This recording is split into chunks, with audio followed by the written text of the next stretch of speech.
My name is Eric Hirsch. I'm a postdoctoral fellow here with the Global Governance Program at the Institute for the Study of International Development. And my research is on the intersection of entrepreneurship, mining, and climate change. And I work on, within that context, issues of indigenous identity, mostly in Peru right now, but I'm starting to look at how that works out in different parts of the world, including the Maldives and among Latin American migrants in the United States, looking toward future work. But that's kind of the broad scope that my work fits into right now. What do you think are some perceptual problems that exist today with regards to economics in developing countries? I'm an anthropologist by training. That's where I got my doctorate, and we tend to be a little bit contrarian.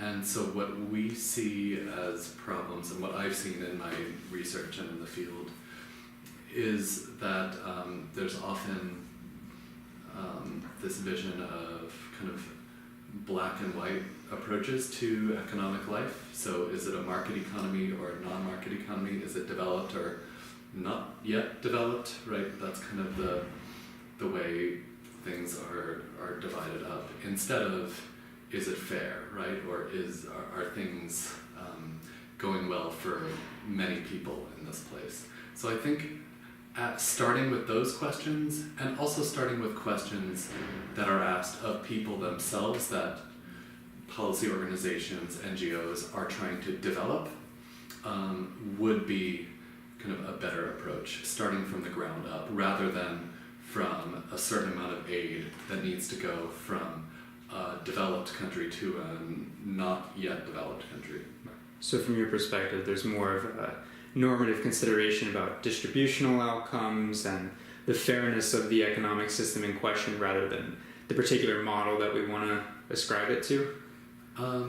Yeah, and I also think that when we talk about policies in terms of systems, and not in terms of needs, that influences the kinds of things that get taken up on the ground. What is alternative economics for you, and what message do you hope to convey to students through your involvement in this year's Global Development Forum? Alternative economics for me is not having a specific formula for what economic life looks like, aside from a very baseline idea that economics has something to do with accumulation and exchange. Mm-hmm. So alternative economics for me would largely mean figuring out what economic life is for people that don't necessarily share in a sort of very modular idea about the market and about exchange that happens kind of in a free market capitalistic kind of way. That's not to say it's anti that, but it's the best alternatives I think come from people themselves and are not imposed upon them. So from a more social perspective, what link do you think your research in Peru revealed between indigenous and political identity? That's a really good question. It found kind of the idea that being indigenous sometimes worked and sometimes didn't as a political identity, especially in Peru, which is a place where people didn't always identify as indigenous and could find many different ways to be political. Mm-hmm. And sometimes being a campesino or peasant in Peru made more sense, kind of an economically influenced politics, and sometimes kind of identifying as indigenous as sort of having a long history of being tied to a particular land was kind of the best political option. What role do you think multiculturalism and multiethnicity play in today's politics in developing countries? Multiculturalism to me sounds like it's often kind of a top-down celebration of difference, as we see it in coming from policy. and I think it could be a lot more substantive sharing. You mentioned multiculturalism to you as being more of a top-down, sort of a top-down connotation, and I think that comes in many ways from the particular policy framework that we, look at different identities here in Canada. Mm-hmm.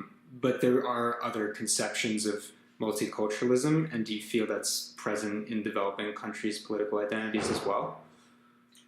I think, to me, I hear multiculturalism as more of a kind of a term of art than something that people I would interview in the Andes would kind of make reference to regularly. So it's kind of an abstraction. But if you're asking about people who live every day in kind of diverse worlds, that's definitely true, and diverse conceptions and diverse values when it comes to their economic lives. And I think in some places you see that works really well in terms of people being able to live with their differences and kind of use their differences even in productive and helpful ways. What do you think has been the biggest impediment to achieving development globally? Kind of easy answer would be to say this idea that we need to achieve development globally. I'd say that development globally so often means making market economies happen everywhere.